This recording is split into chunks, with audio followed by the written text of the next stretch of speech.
We will take just a moment out of our day to stop and to remember. The truth of the matter is, as a colleague and friend of mine once said to me, this is a very strange time. We, this community, teachers, faculty, and students, seem to be standing on a bridge between history and memory. There are many of us in the room, faculty, who can tell you exactly where we were, what we were doing, what was happening in that fateful moment, September 11th, in the morning, when each of us, either through word of mouth or television, radio, heard that a plane had flown into the Twin Towers. I myself said, that's very strange. I didn't understand it. And it certainly took a long time for the adults, I would say, in the room to fully comprehend the magnitude of the tragedy. For you, you were very young. Most probably have no memory of that day. And on a certain level, it plays the role of a historical moment in the United States for you. And yet, as we will hear shortly, the bravery, the heroism, the tragedy of the day bears on all of us to remember, to understand, and to learn, and to be so extremely proud and grateful of this great country for our freedoms, the freedom to be here, studying Torah, general studies, celebrating Rosh Hashanah in just a few days. So today is a commemoration, and it's a celebration of freedom, of first responders, and of the United States. I'd like to ask everybody now to please stand as we sing the national anthem of the United States.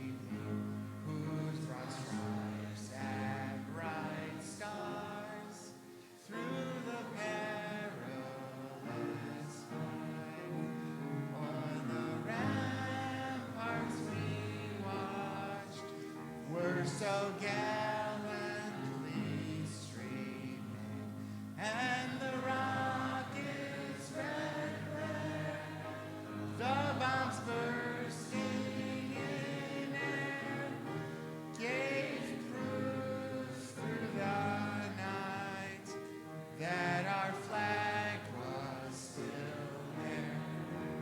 Oh, say does that star-spangled banner yet wave o'er the land of the free and the home of the brave? Please be seated.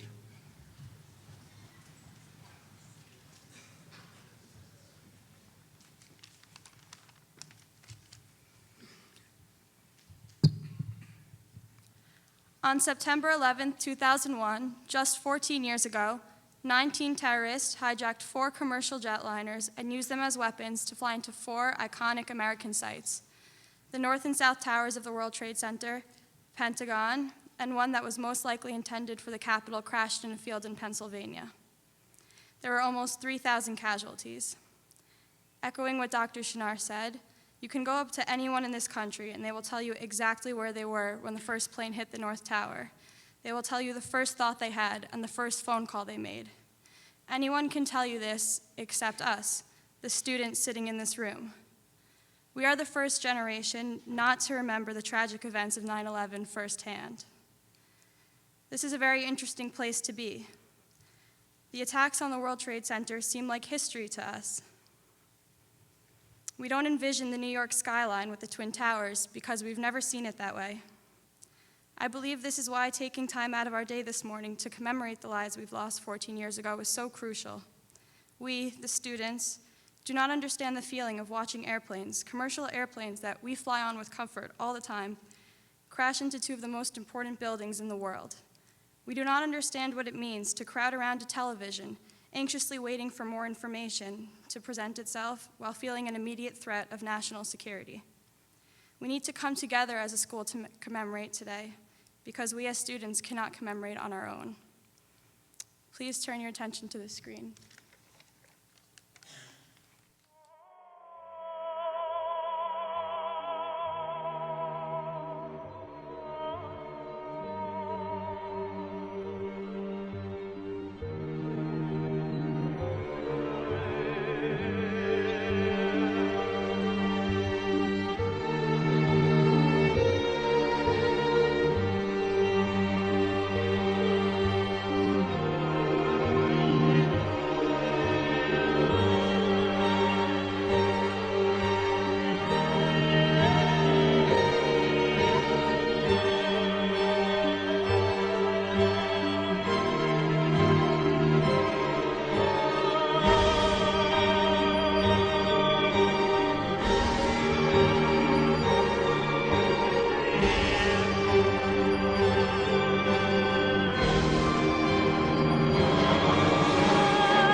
Hello? Hello. We're looking at Financial Center. Three of us, two broken windows.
Please rise for a moment of silence.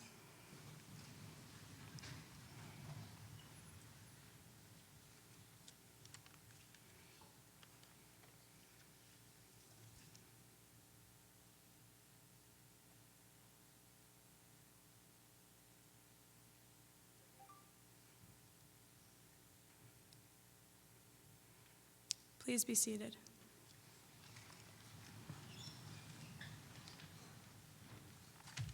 It was 8:46 on a beautiful Tuesday morning, September 11th, 2001, that reports first came in that a commercial airline hit the North Tower of the World Trade Center in downtown Manhattan. An accident, a mistake, how unfortunate. It was 17 minutes later, 9:03 a.m., when the world changed forever. Another plane hit the towers. This was no accident. Screams of horror filled the streets, buildings were evacuated, schools were immediately shut down, and mothers frantically looked for their kids. In the midst of terror, confusion, and death, I want you to imagine Chief Brian Murley of Battalion 27. I want you to fathom the unfathomable. I want you to realize the nerve, the temerity of someone who, when the ground shook, when bodies were falling, when one of the most iconic buildings in the entire world were about to collapse with everyone inside of it, said, I am going to risk my life so that others may live. On that day, the terrorists succeeded in knocking down buildings. But that fundamental goal of destroying the ever-burning spirit that lies within us Americans only strengthened our resolve as a people. When the worst of humanity shone that day, the best of humanity prevailed, exemplified by the ever-enduring human spirit. And today we are honored to have a testament to that perseverance and heroism. Please welcome Chief Brian Murley.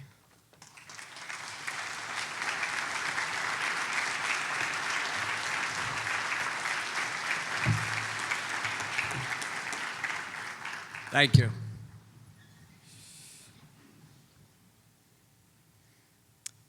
Good morning. Thank you for having me here today. My name is Brian Mulry. I'm a battalion chief in the New York City Fire Department.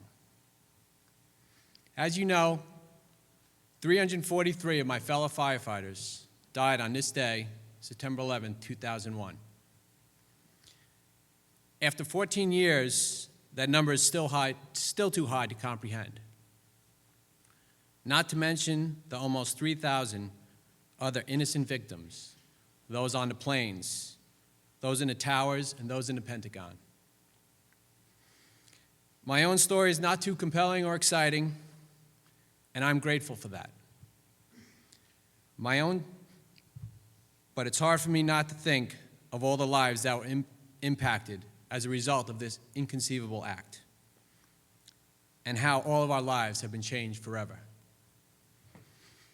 I remember the day as if it were yesterday. It was Tuesday, September 11th. I was getting married in November, and my wife's bridal shower was the Sunday prior. We walked out of the house that morning and we chatted about what a beautiful day it was. There was not a cloud in the sky was bright blue. I had training in Staten Island, so I didn't have to be in the firehouse that day. We said goodbye. She told me to be careful, as she always does, and we could not have imagined what the next hour would bring. I remember hearing on the radio about a plane flying into the World Trade Center. I was on the highway in Staten Island, and at that point I was close to the waterfront that overlooks Lower Manhattan. So I, along with many others, we stopped and watched what was going on.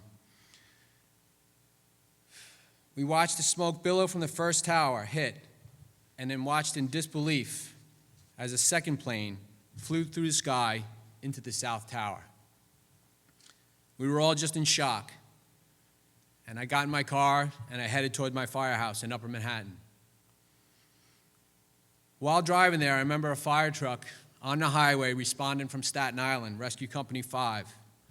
I remember them driving past me, and the back door was open, and I could see in, and I could see all the guys getting dressed. And sadly, that truck never made the return trip to Staten Island. And all the firefighters on that rig passed away. Eventually, we made it back to the firehouse, and we gathered our supplies, and we ended up making our way down to Ground Zero. The first day was spent climbing and searching through the rubble, praying that we would find people alive. We wanted to get into the stores and the subway stations. There was a huge shopping center underneath the Trade Center. And that's where we decided we wanted to go, I remember. There's no way to get there, so someone came up with the idea that we'd walk up Broadway in Manhattan, and we'd go to Church Street, which is the next subway stop up. We'd go down to the tracks, and we'd walk down into the subway station that was under the pile of debris that was the World Trade Center.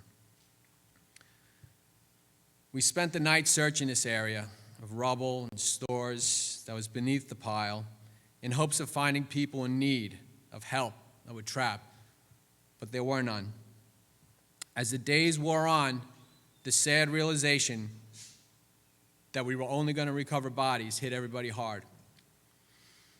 I remember coming down West Street each night to help in the recovery, and there were crowds of people there to offer support. Some of them were holding posters with pictures of their loved ones who were missing, desperate to find someone who could say they were alive and well. But through all this horror and through all this tragedy, what I remember most is how people came together. I remember how the entire nation united. Within hours of the attack, through all the heartache, the sense of patriotism emerged. There were American flags everywhere, everywhere. They were on every house, on every car, on every street corner. Within hours of witnessing the very worst in people, seeing terrorists find joy in such great destruction, we also witnessed the very best in people. Everyone wanted to help. Everyone was offering their services: nurses, doctors, construction workers, large corporations, small businesses, all pitching in. People were flooding the hospitals to give to give blood, because they just didn't know what else to do and they wanted to do something. Everyone was a little kinder and a little more patient.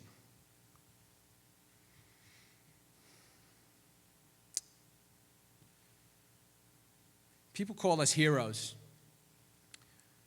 but we didn't see it that way. We were just doing our jobs. What really inspired me were the everyday heroes, the ones who had no reason to be there,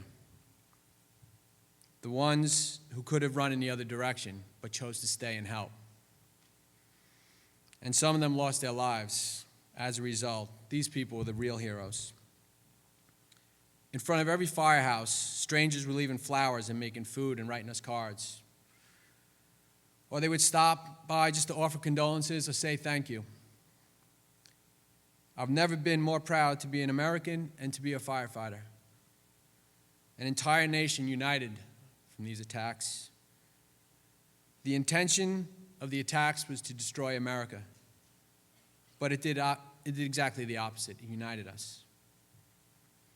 But like all things, time moves on. Memories fade, and the world returns to some semblance of normalcy. Now here we are, 14 years later. It's still hard for me to believe, because it does feel like it was yesterday. The wounds are still fresh. But for all of you sitting in this room, I guess the main message I want you to walk away with is how lucky we are to be an American and live in this great nation. We can never forget all the men and women fighting for our country overseas. They are sacrificing their lives for the freedom of all of you in this room, all of us here in the United States. Let's not wait for another tragedy to happen to unite us. Be grateful now for what you have. Show appreciation to the people around you. And most of all, try to do as much good as possible. On this day, I ask you to honor the 2,996 people who perished on September 11, 2001. That you pray for their families and loved ones, and that you also never forget. Thank you.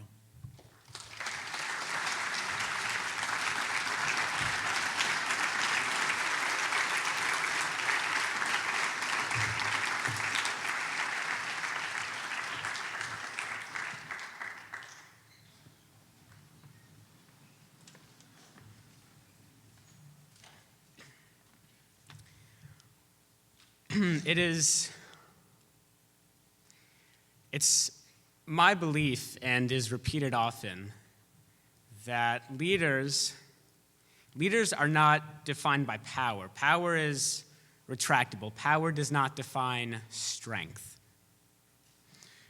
Rather, I believe leaders are defined by how they empower others. Today's a sad day. Today we remember those who we lost and those who gave the most noble sacrifice of all, their lives. But today, as we learn from Chief Brian Murley's powerful and real experience, is that the power of the individual for impact, for change, for progress is undeniable. Soon what's going to happen is you're going to leave the auditorium, you're going to go to class, and you'll probably forget in a few weeks about this program. But I challenge you, if there is one single thing that you take away from today, is that you must not make your time here just another junior year, or just another freshman, or sophomore, or senior year. It is incumbent upon all 600 of you this year to rise above what you are expected to do. You must create meaning for others to do and to serve. For the significance of each and every one of you in this room is too great of a thing to measure, and you must take with you a sense of duty and responsibility to help others. Take with you the pain, the anger, the sadness, and the real fear of today. But much like the Freedom Tower that stands on ground zero today, be a shining symbol for all. Guide, teach, and inspire. I hope this day is a day of meaning, a day of humanity, and a day of reflection. We want to thank Chief Brian Murley and Patrick Murphy for coming, and I hope you get the most out of this day. Thank you.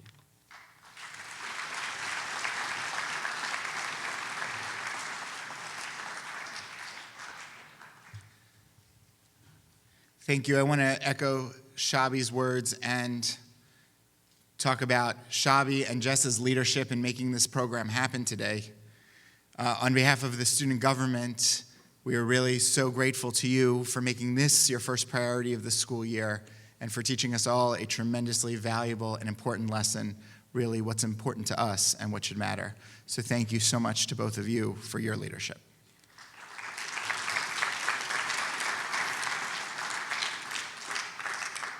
At this time, I'm going to dismiss with a reminder that we are going into first period and then moving from first to third. We're skipping second period today. I'm going to ask just the sophomores in the balcony to go, and the back part of the auditorium will start with you, the freshmen. Please make your way to first period.